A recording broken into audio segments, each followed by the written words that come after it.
तो hello students, हम start करने वाले हैं ज्योग्राफी के लेक्चर्स। तो आज हमारा पहला क्लास होगा जब हम स्टार्ट करेंगे exogenetic processes and resultant landform से। तो सबसे पहले हम स्टार्ट करेंगे एकदम बेसिक टर्म से जो हमें चैप्टर में बहुत ज़्यादा हेल्प करेगा। तो सबसे पहले अगर यहाँ पे है लैंडफॉर्म्स, तो लैंडफॉर्म्स क्या होता है पहले हम वो समझेंगे।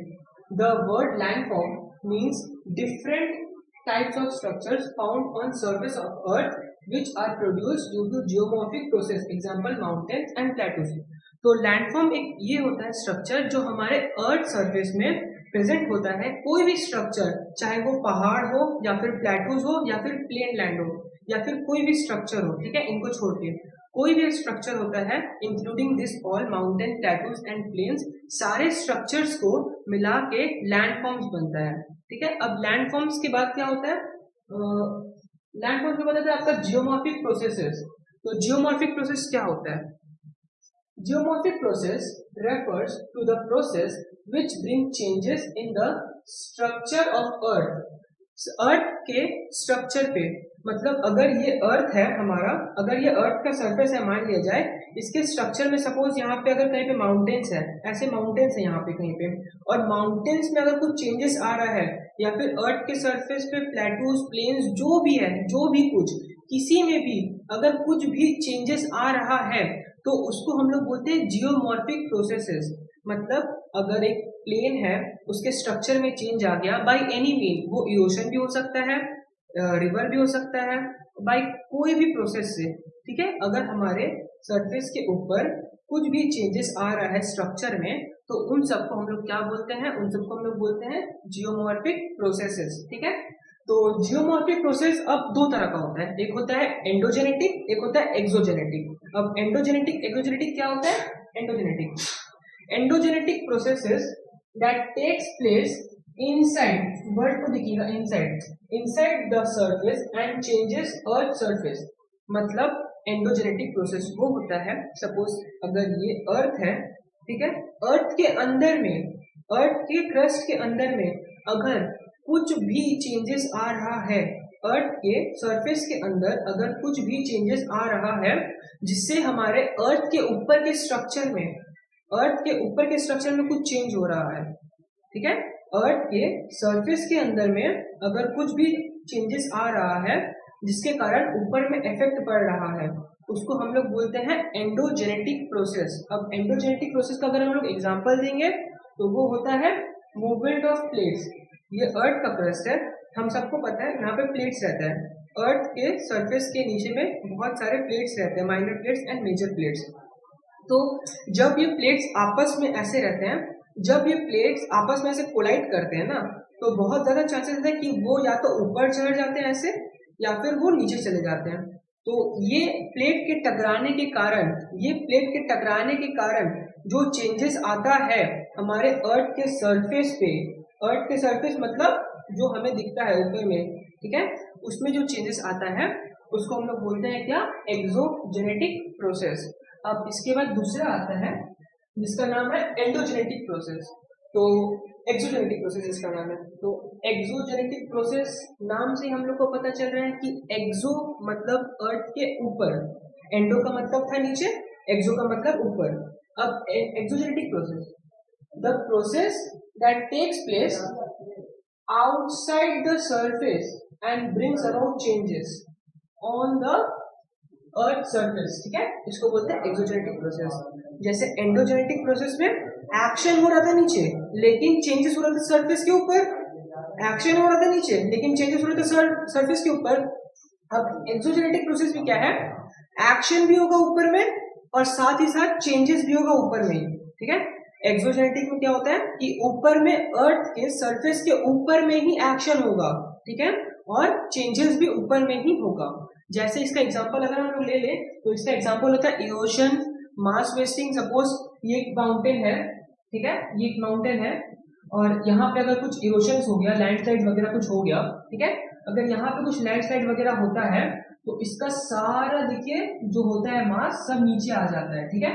इसके कारण क्या होता है, माउंटेन का जो स्ट्रक्चर है वो चेंज हो जाता है हल्का सा, पहले जो ऐसा था अब वो हल्का सा ग्रेजुअली ऐसे हो जाता है और यहाँ पे जो प्लेन सरफेस था वो हल्का अपलिफ्ट हो जाता है, ठीक है।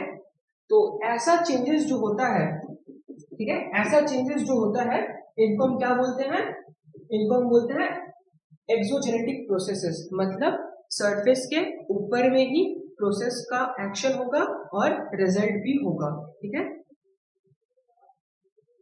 नेक्स्ट हमारा आता है कुछ बेसिक सा टर्म्स जो है denudation. Denudation, the process which causes leveling of earth's surface is called denudation. The process is broadly divided into 4 phases: weathering, erosion, deposition and transportation. तो denudation क्या होता है?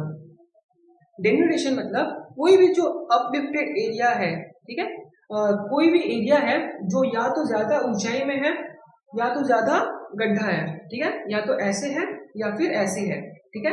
सपोज ये हमारा नॉर्मल लेवल है, अगर यहाँ से कोई लैंड सरफेस उठा हुआ है और या फिर कहीं पे ऐसे डिप्रेशन हुआ हुआ है नीचे, ठीक है, गड्ढा, तो अब क्या होता है, इनको लेवलिंग करने का जो प्रोसेस होता है उसको डेन्यूटेशन बोलते हैं। जैसे अगर ये ऐसे उठा हुआ है, अगर ये ऐसे उठा हुआ है तो डेन्यूटेशन के कारण ये ऐसे प्लेन हो जाएगा एक वक्त के बाद, ठीक है, मतलब एकदम लेवल में आ जाएगा आसपास के एरिया से, आसपास के एरिया के साथ वो लेवल में आ जाएगा, ठीक है। और अगर वो ऐसे अगर होगा नीचे, ऐसे अगर डिप्रेशन होगा तो वहां पे डिपोजिशन होगा जिसके कारण वो आस्ते आस्ते लेवल पे आएगा। अगर ऐसे है तो डिपोजिशन होते रहेगा जिसके कारण वो ऐसे आस्ते आस्ते आस्ते लेवल पे आएगा। देख सकते हैं आप, ऐसे लेवल पे आएगा आसपास के एरिया के साथ। तो इस प्रोसेस को बोलते हैं हम लोग डेन्यूटेशन। अब डेन्यूटेशन हमारा 4 फेजेस में डिवाइडेड होता है, ठीक है। पहला होता है आपका वेदरिंग, उसके बाद होता है इरोशन, उसके बाद होता है ट्रांसपोर्टेशन, फिर होता है डिपोजिशन, ठीक है। अब वेदरिंग क्या होता है? The loosening of rocks of surface, loosening of rocks of surface due to natural agents. यहाँ पे नेचुरल एजेंट्स वर्ड बहुत इंपॉर्टेंट है। Natural agents like river, wind, glacier etcetera is called weathering.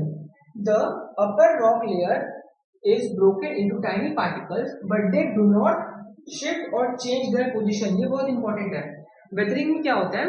Weathering में जो हमारा सॉइल रहता है ऊपर का, मतलब ऊपर लेयर का जो सॉइल रहता है वो क्या होता है, लूजनिंग हो जाता है। लूजनिंग मतलब सपोज अगर टाइट सा स्ट्रक्चर है तो कुछ प्रोसेसेस के कारण वो बहुत भुरभुरा हो जाता है, मतलब बहुत लूज हो जाता है। ऐसा कि मतलब एकदम सॉलिड से वो बहुत अलग हो जाता है, जैसे लगेगा आपको कि मतलब पूरा अलग हो गया है, अलग हुआ लगता है, मतलब थोड़ा सा भी कुछ होने से वो दह जाता है पूरा। तो ये होता है लूजनिंग का मतलब अपने हार्डनेस को छोड़ के वो एक सॉफ्ट सा स्ट्रक्चर लेने लगता है धीरे धीरे, ठीक है। और यहाँ पे जो भी हमारा मटेरियल लूज होता है या फिर अपने सरफेस से अलग हो जाता है वो ट्रांसपोर्ट नहीं होता है, वो ट्रांसपोर्ट नहीं होता है, वो अपने जगह पे ही रहता है। अभी हम आगे डायग्राम में समझेंगे इसको, ठीक है।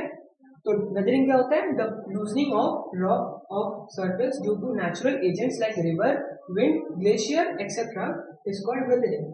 The upper rock layer is broken into tiny particles, but they do not shift or change their position. वो अपना पोजीशन एकदम भी चेंज नहीं करते हैं, जहाँ पे वो लूज होते हैं वो वहीं पे रह जाते हैं, एक बार भी अपना पोजीशन चेंज नहीं करते हैं। नेक्स्ट है हमारा इरोशन। ये सारे चीज का डेफिनेशन हम लोग अभी लास्ट में देखेंगे। इरोशन क्या होता है? इरोशन क्या होता है? व्हेन द वेदर्ड पार्टिकल, अब वेदर्ड पार्टिकल जो अपने स्ट्रक्चर से अलग हो गया है, ठीक है, जैसे यहाँ पे देख सकते हैं, अगर ये एक स्ट्रक्चर है, ठीक है, यहाँ पे क्या हो रहा है, ये जो पार्टिकल्स है ये वेदर्ड हो गया है, मतलब ये लूजनिंग अप होके ऊपर आ गया, यहाँ से ये लूज होके ऐसे ऊपर में आ गया है, ठीक है, लेकिन ये अपने पोजीशन से मूव नहीं कर रहे हैं, ये अपनी पोजीशन से मूव नहीं कर रहे हैं, बल्कि अपने जगह पे ही है, ठीक है। उसके बाद इरोशन क्या होता है? इरोशन मतलब the weathered particle shift from their position, which results into wearing and tearing of earth's surface due to natural agents like river and glacier. अब देखिए, जो weathered particles अपने पोजीशन से ऊपर उठ गए हैं वो हल्का सा आगे मूव करना स्टार्ट करते हैं, ठीक है। अब वो जब मूव करते हैं ऐसे गोल से स्ट्रक्चर में मूव करते हैं, वो ऐसे ऐसे राउंडिंग स्ट्रक्चर में मूव करते हैं, समझ रहे हैं ना आप? ये अगर माउंटेन है तो यहाँ पे ऐसे स्ट्रक्चर में मूव करता है वो, ये स्टोन है या फिर कोई पार्टिकल है वो ऐसे घूमते घूमते मूव करता है।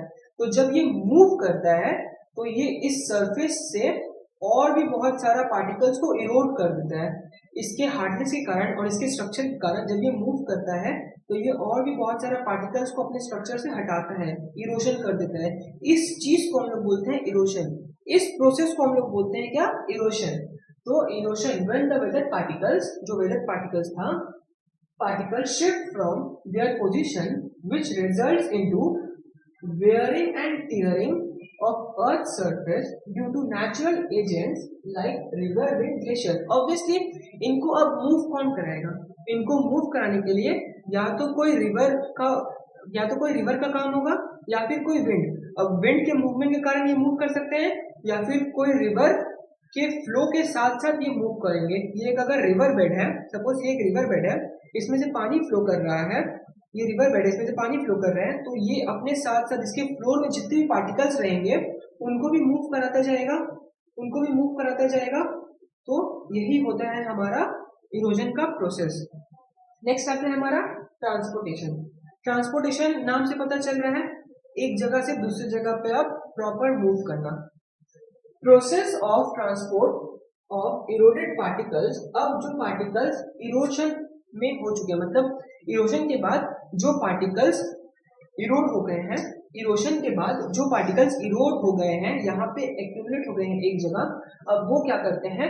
वो अपने जगह से मूव करते हैं, ठीक है। जो इरोशन के कारण जो पार्टिकल्स, टाइनी पार्टिकल्स अपने जगह से यहाँ से साइड आ गए थे और भी सारे पार्टिकल्स को इरोड कर दिए थे, वो अब अपने जगह से प्रॉपर मूव करते हैं, ठीक है।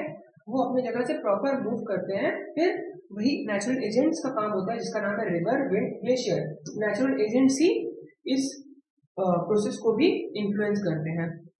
तो ये होता है हमारा ट्रांसपोर्टेशन। अब अगर डायग्राम से देखें, अब डिपोजिशन देखते क्या होता है।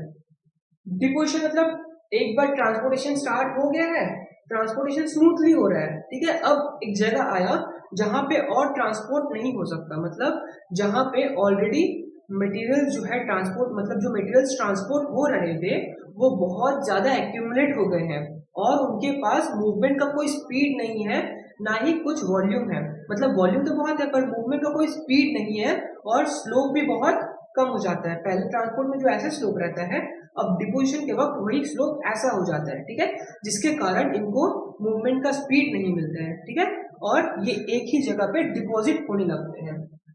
After transportation all eroded particles are deposited. This process is known as deposition, ठीक है। तो अगर आप डायग्राम से समझे तो पहले अगर ये एक माउंटेन है, ठीक है, तो पहले क्या हो रहा था? यहाँ पे वेदरिंग हो रहा था, ठीक है, मतलब नेचुरल एजेंट्स जो विंड है, कुछ भी है, वो यहाँ के पार्टिकल्स को ऐसे अपलिफ्ट कर देते थे, ऊपर से यहाँ से निकाल के बाहर कर दे रहे थे, जो ये है, ठीक है। यहाँ से वो उठ के अर्थ के क्रस्ट से वो उठ के ऊपर आ जाते थे, ठीक है, वेदरिंग में ऊपर आ गए। अब वो हल्का सा ऐसे गोल से स्ट्रक्चर में मूव करना स्टार्ट किए, ठीक है, गोल से स्ट्रक्चर में, समझ आ रहा है, ऐसे स्ट्रक्चर में मूव करना स्टार्ट किए, ठीक है। अब यहाँ के पार्टिकल्स को वो और ज्यादा ले लिए, और ज्यादा पार्टिकल्स यहाँ से आ गया। अभी क्या करते हैं? अभी यहाँ पे स्लोप के कारण देख सकते हैं आप, स्लोप बहुत ही हाई है, स्लोप के कारण वो नीचे मूव करना स्टार्ट करते हैं, ठीक है, स्लोप के कारण नीचे मूव करना स्टार्ट करते हैं बहुत तीव्र गति से। फिर नीचे जाएंगे, ऐसे होते होते एक जगह जब आता है जहां पे सारे पार्टिकल्स एक्यूमुलेट हो जाते हैं, जमा हो जाते हैं, ठीक है, सारे पार्टिकल्स जमा हो जाते हैं और इसी को हम लोग बोलते हैं डिपोजिशन। यहाँ पे आप देख सकते हैं कि लैंड का जो स्लोप है बहुत नेग्लिजिबल है, मतलब एकदम है ही नहीं, वो पूरा प्लेन बन गया है और वहीं पे डिपोजिशन भी हो रहा है। तो ये होता है हमारा weathering, erosion, transportation and deposition. एक बार देख लीजिएगा सारा। अगर आपको कहीं भी कोई भी टॉपिक में दिक्कत हो तो कमेंट में बताइएगा।